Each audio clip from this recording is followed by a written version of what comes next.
Guys ഇന്ന് നമ്മൾ ഉണ്ടാക്കാൻ പോകുന്ന മാക്രോണി പാസ്തയാണ്. അതിന് വേണ്ടിയുള്ള ഇൻഗ്രീഡിയൻസ് ഞാൻ കാണിച്ചു. Let's go. ക്യാരറ്റ്, മുളക്, തക്കാളി, പൊട്ടാറ്റോ,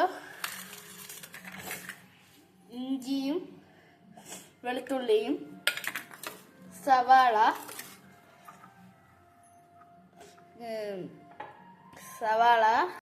ഇനി മസാല, മുളക് പൊടി 1.5 ടീസ്പൂൺ, ഗരം മസാല 1/2 ടീസ്പൂൺ, മഞ്ഞൾപ്പൊടി 1/4 ടീസ്പൂൺ, കുരുമുളക് പൊടി 1/2 ടീസ്പൂൺ, ആയിട്ടുള്ള സോസ്, ടൊമാറ്റോ സോസ് അല്ലെങ്കിൽ പാസ്ത സോസ്. പ്രധാനമായിട്ടുള്ള പാസ്ത വെള്ളത്തിൽ ഇട്ട് വേവിച്ച് എടുക്കണം. വെള്ളം ഒരിക്കലും പോത്തില്ല, വെള്ളം കളഞ്ഞിട്ട് എടുക്കണം. ഏകദേശം ഇത്രയെങ്കിലും സോഫ്റ്റ് ആയിരിക്കണം. ഇതെന്താ, നമുക്ക് ഫ്ലെയിം ഓൺ ആക്കാം. Let's go.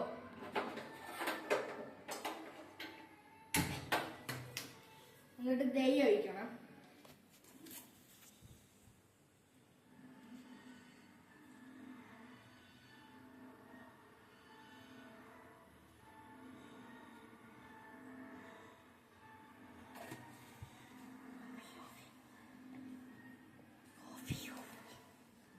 നെയ്യ് ചൂടായതിനു ശേഷം നമുക്ക് ഇഞ്ചിയും വെളുത്തുള്ളി അതിനകത്തോട്ട് ഇടാം.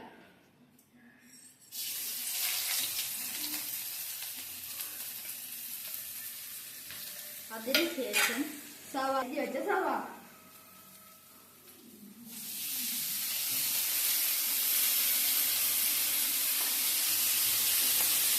ലോ ഫ്ലെയിമിലിടാം. അതിനുശേഷം മുളക്, അതിനുശേഷം ഇതെല്ലാം കൂടെ മൂപ്പിക്കാം.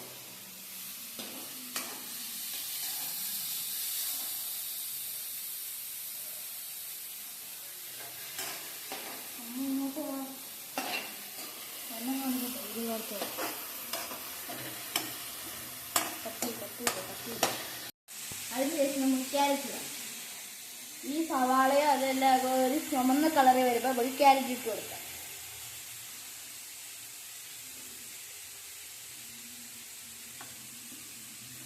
പിന്നെ ക്യാരറ്റ് ഇട്ട് ചെറുതായിട്ട് മൂപ്പിക്കാം.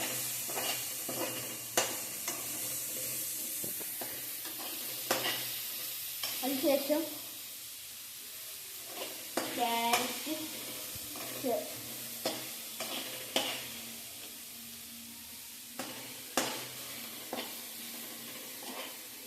അതിനുശേഷം ഇച്ചിരി ഉപ്പിടാം. ക്യാരറ്റ് മൂത്ത് വരുമ്പോൾ ഉപ്പിടാം.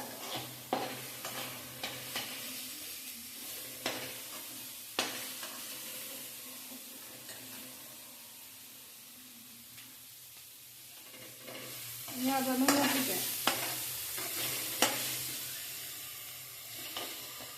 ഇതൊന്ന് ചെറുതായിട്ട് ലോ ഫ്ലെയിമിൽ ഇടാം. ഇതൊന്ന് മൂത്ത് വന്നതിന് ശേഷം നമുക്ക് അതിനകത്തോട് തക്കാളി ഇടാം.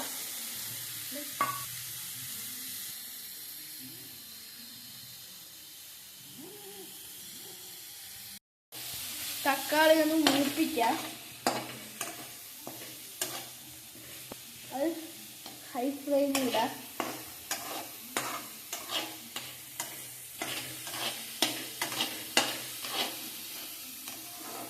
ഇനി നമുക്ക് പൊട്ടാറ്റോ ഇടാം.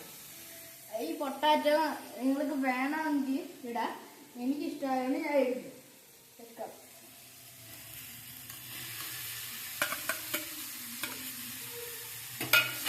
എന്നിട്ട് അതൊക്കെ ഇളക്കി കൊടുക്കണം. ഈ കളറൊക്കെ പിടിക്കാൻ വേണ്ടി.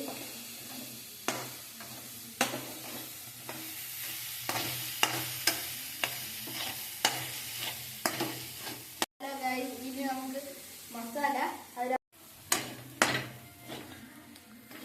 മസാലയുടെ പച്ചമണം മാറുന്നത് വരെ നമ്മൾ ഇളക്കിക്കൊണ്ടിരിക്കണം.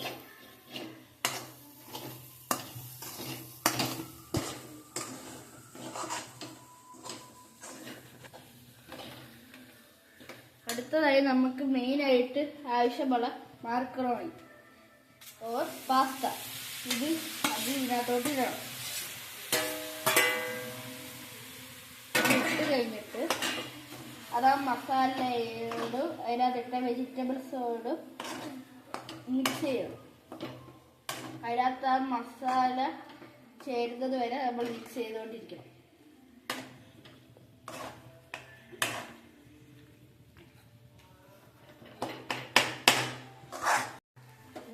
മസാല മാക്രോണിയിൽ ചേർന്ന് കഴിഞ്ഞാൽ നമുക്ക് ഒരു അല്പം വെള്ളം ഒഴിക്കാം. സോസ് കൂടുതൽ ഒഴിക്കുന്നവർ ഒഴിക്കണ്ട.